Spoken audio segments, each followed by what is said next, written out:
Hi students, coming to the next topic is the nucleus. In the last class we discussed about structure of flagella and cilia, right? See, flagella and cilia, right? Other one is the centriole. We discussed in the last class. Coming to this class, the topic name is the nucleus. All we know, all the eukaryotic cells are having nucleus. All the eukaryotic cells are having nucleus. Prokaryotic cells are not having nucleus. Pro means before. The cells before the nucleus. Cells with nucleus. Right? So, without nucleus, these cells, prokaryotic cells, especially the nuclear membrane is absent. Nuclear membrane is absent in prokaryotic cells. Nuclear membrane is present in eukaryotic cells. So that is the basic difference. Basic difference between the prokaryotic cells and eukaryotic cells. Somehow, some students have the doubts. Okay, if I ask the question, all eukaryotic cells having nucleus or not? Right? Some exceptional cases are there. In eukaryotic cells also, some exceptional cases are there. One of the best example, RBC. Red blood cell not having the nucleus, the matured RBC not having the nucleus. Whatever that early stage is there or initial stage of the RBC, right, or immature stage of the RBC, nucleus is present, but in mature stage, nucleus is absent. And one more best example is the xylem vessels. Whatever that xylem, right, vessels are there, the xylem vessels also not having the nucleus. These two cells are not having the nucleus. RBC and the xylem vessels both are not having the nucleus. Xylem vessels which are involved in the transportation of water, and the RBC involved in the transportation of hemoglobin. Transportation of hemoglobin. Hemoglobin transports the oxygen. Hemoglobin transports the oxygen. See, this is the one of the adaptation process during evolution process. Okay. Those the characters are required to the organism, okay, that organisms are, okay, that characters are developed during evolution process. Whatever the characters are required or whatever that adaptations are required, these are only developed. These are only developed. For suppose in the case of RBC, this is one of the RBC cell. If the RBC cell contains the nucleus, if the RBC cell contains the nucleus, very minimum amount of space is there. Presence of minimum amount of space, very less amount of hemoglobin is accumulated, very less amount of oxygen is transported. But the RBC cells are adapted. The RBC cells are adapted. In mature RBC cells, nucleus absent. In mature RBC cells, nucleus absent. Once the nucleus is absent, more amount of hemoglobin is accumulated. More amount of hemoglobin is accumulated. More amount of oxygen is transported. More amount of oxygen is transported. In the same manner, the xylem vessels. For suppose this is one of the xylem vessel, right? Within the xylem vessel, okay, xylem vessels are involved in the water transportation. Xylem vessels, xylem involved in the transportation of water. So here xylem vessels, these are one type of xylem cells which are arranged. Pipeline-like structures, the xylem vessels. Okay, this is one vessel, this is another vessel, this is, so which are forms the pipeline-like structures. So if these cells contains any nucleus at the center of the cell or any space, okay, within the cell, if the nucleus is present, that nucleus obstructs the transportation of water. Obstructs the transportation of water. So the xylem vessels also nucleus is absent. The xylem vessels also nucleus is absent. So xylem vessels are supporting for the transportation of water. Xylem vessels which are supporting for the transportation of water. And whatever that RBC involved in the transportation of hemoglobin. Hemoglobin involved in the transportation of oxygen. So that is about the exceptional cases regarding to the nucleus, right? Coming to the next one is the discovery of the nucleus, right? That is nothing but history regarding to the nucleus. We know Robert Hooke is the scientist, identifies the cell. First identifies the cell. See, Robert Brown first identifies the nucleus.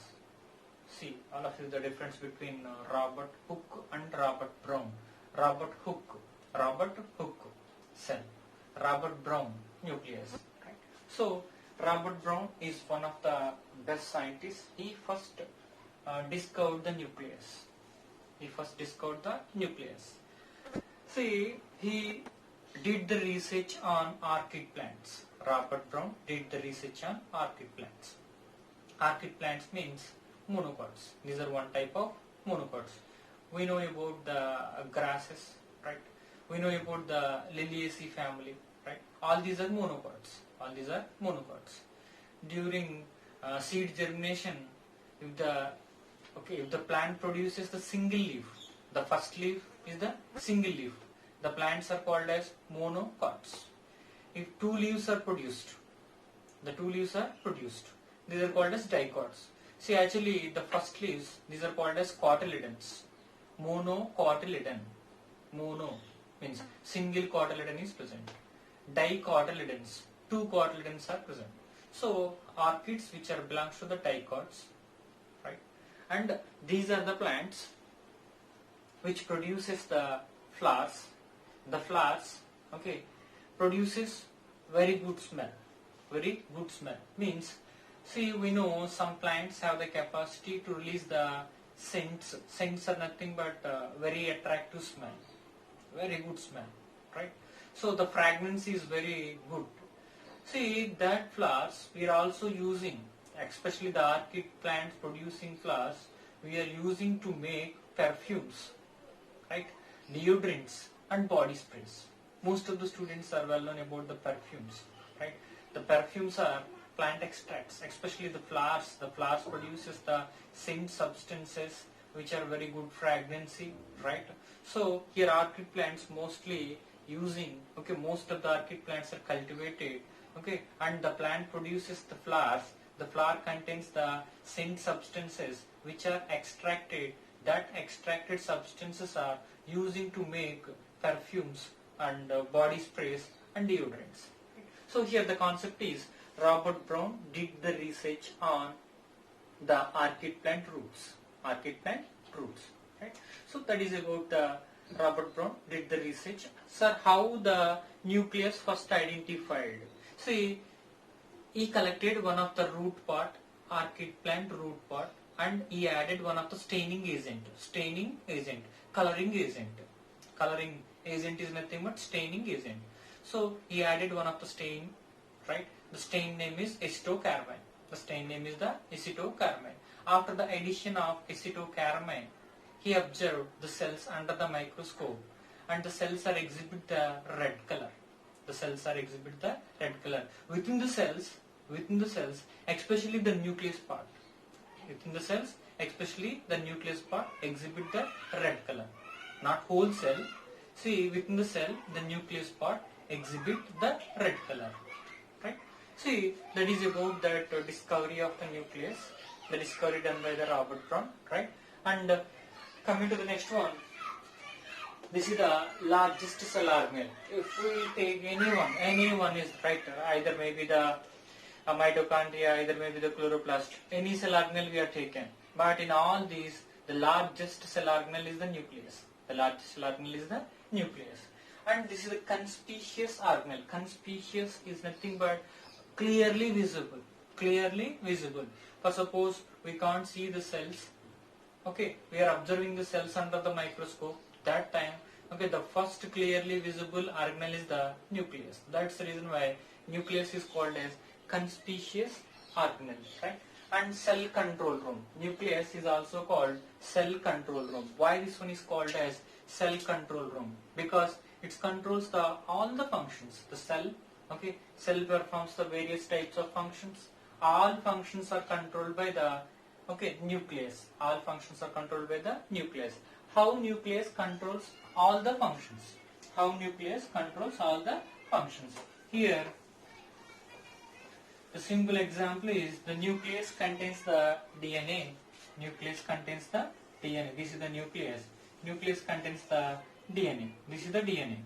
DNA produces the mRNA. The DNA produces the mRNA. This is the DNA, right? And mRNA produces the proteins. mRNA produces the proteins, right? These are the proteins. Here, proteins are nothing but enzymes. Proteins are nothing but enzymes. So, enzymes are involved in several functions. Enzymes are involved in several functions. So, within the cell, all functions are controlled by the nucleus, because nucleus contains DNA. DNA produces mRNA. mRNA produces the enzymes. Right? These are nothing but proteins, right? So that enzymes performs several types of the functions. So because of the production of enzymes, okay, the nucleus have the capacity to control all the functions of the cell. Because of the enzymes, the nucleus have the capacity to control all the functions of the cell, right? Regulation of gene expression. See, what we are seeing, this is nothing but gene expression process. DNA, right? DNA to mRNA, mRNA to protein, right? So here, this is nothing but gene expression process. Genes are expressed. Okay. End of the gene expression, proteins are produced. Proteins are nothing but enzymes. Proteins are nothing but the enzymes, right? So that is about regulation of gene expression process. Regulation of gene expression process, right? Both are similar. Okay, one is controlled. Okay, one of the name is controlling all the functions of the cell. Other one is regulation of gene expression. How the gene expression is takes place, right? That is about that the cell control room function and the regulation of gene expression, right? So nucleus, related to that some of the points, right? Coming to the shape of the nucleus.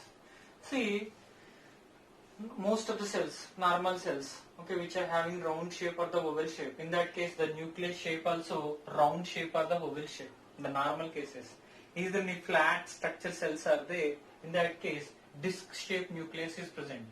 Okay, flat, maybe some of the skin epithelial cells, right? So there is a disc shaped nucleus is present. In certain cases, branches are present within the nucleus. The nucleus forms the branches like structures. Nucleus forms the branches like structures. So some are trilobed. Some are trilobed. Trilobed is nothing but 3 lobes are produced. 3 lobes are produced.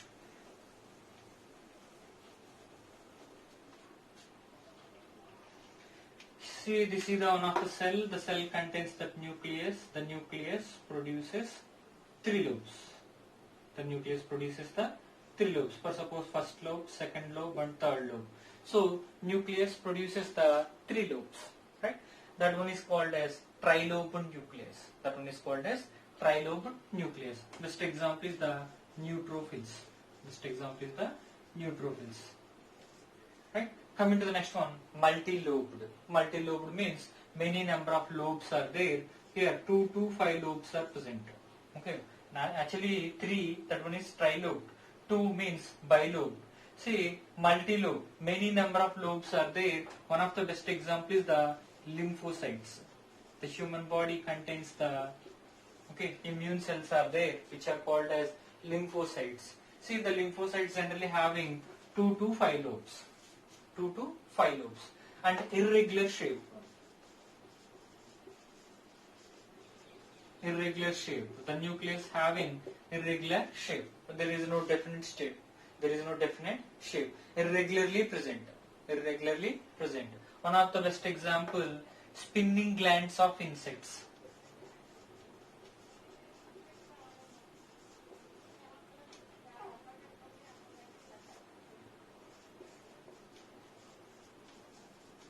Spinning glands of insects.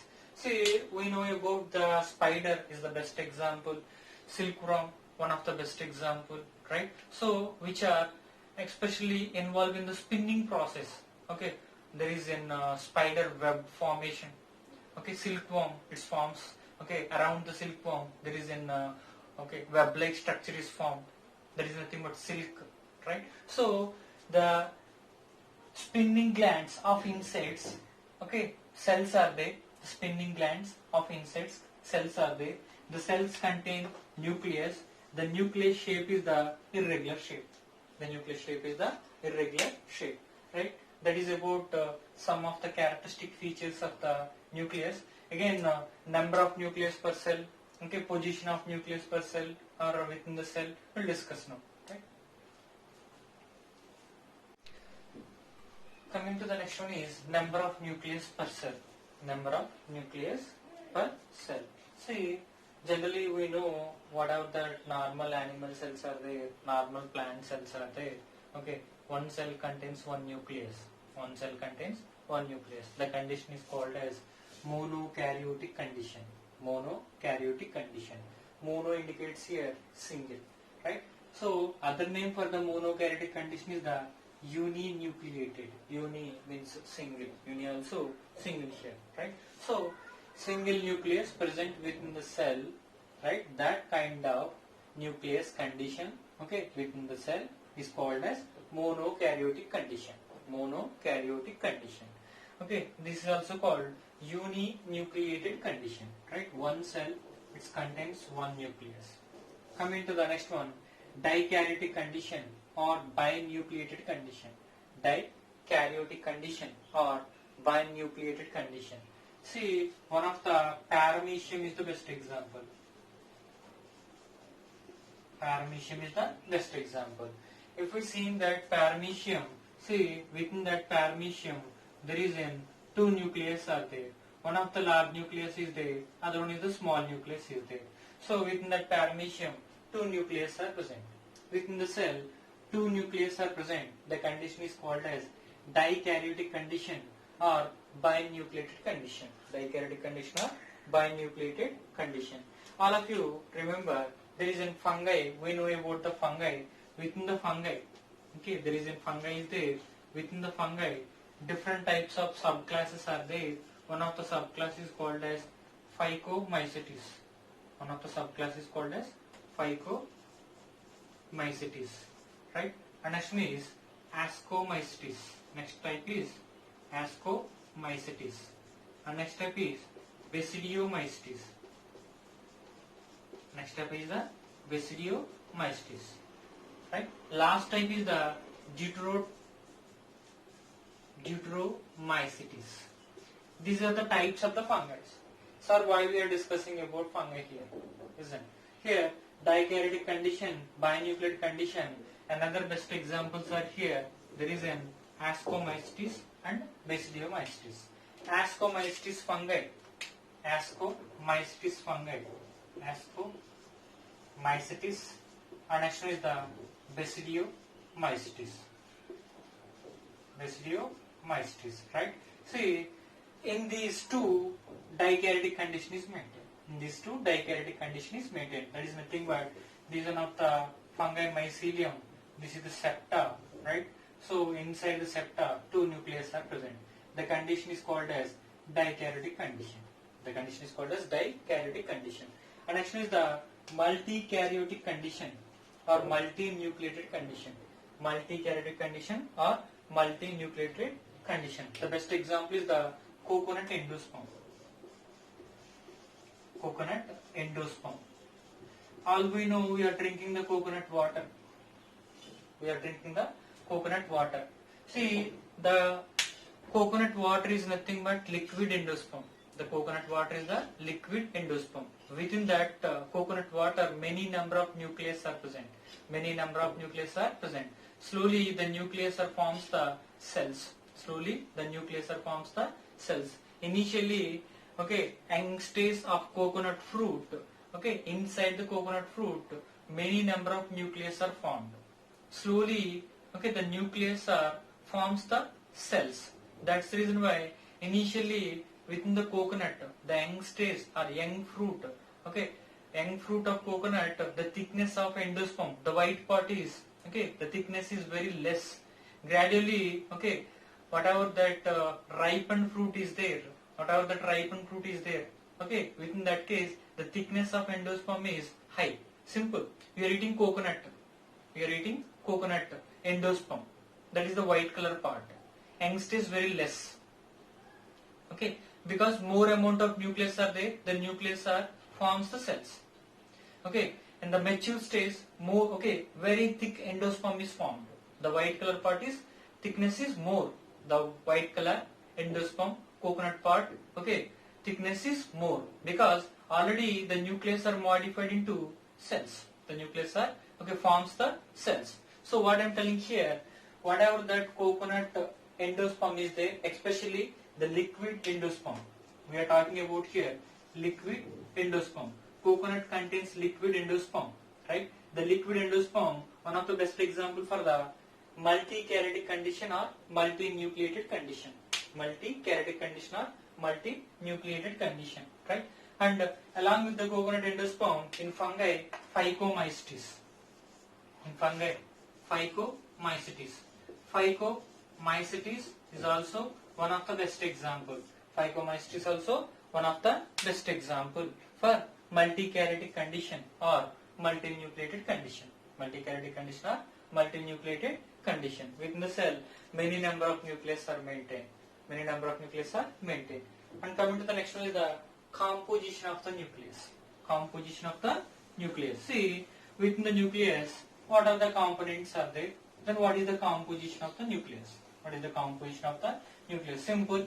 We know within the nucleus, DNA is present. The DNA percentage is 9 to 12%. Okay. From DNA, RNA production takes place. The RNA percentage is the 5%. Lipids also there. Very less portion of the lipids are there. 3% of the lipids are there, especially the nuclear membrane formation, right? So the lipids percentage is the 3%. Histone proteins are there. Histone proteins are there.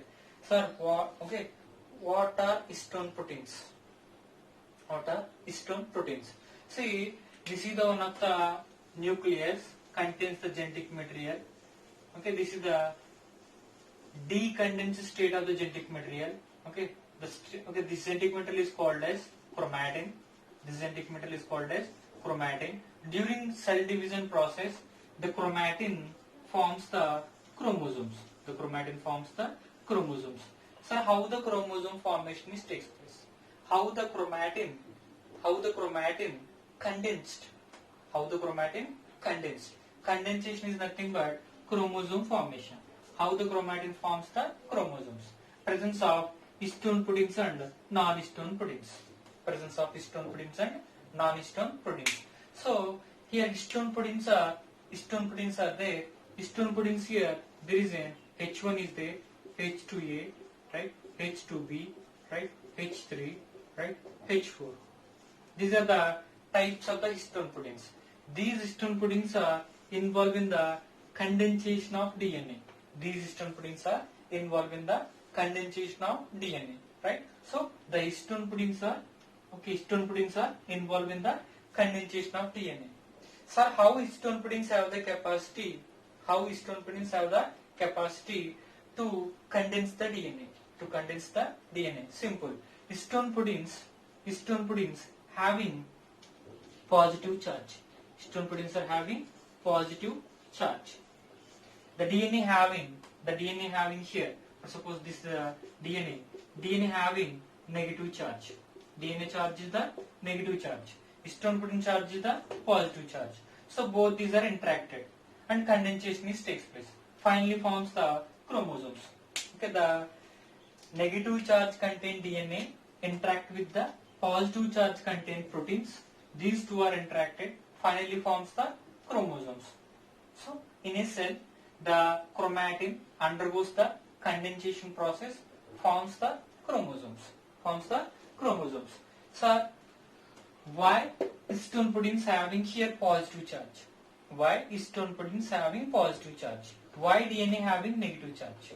Why DNA having negative charge? See, histone proteins contains basic amino acids, lysine. One of the amino acid name is the lysine. Other one is the arginine. The histone proteins contains basic amino acids, lysine and the arginine. Presence of these two amino acids, the proteins are having positive charge. And histone proteins having positive charge. And next one is DNA having negative charge because DNA contains the phosphate. DNA contains the phosphate molecules. So the presence of phosphate molecules, the DNA having the negative charge. Presence of phosphate molecules, the DNA having the negative charge. Okay, because of opposite charges between these two, interaction is takes place, condensation is takes place, right? And by the help of non-histone proteins, right? Finally, chromosome formation is takes place. Finally, chromosome formation is takes place, right? Histone protein, histone proteins percentage within the nucleus is 15 percentage, and non-histone proteins percentage is the 65 percentage, right? That is about the composition of the nucleus. That is about the composition of the nucleus, right? And the next one we'll discuss about that parts of the nucleus and functions of parts of the nucleus.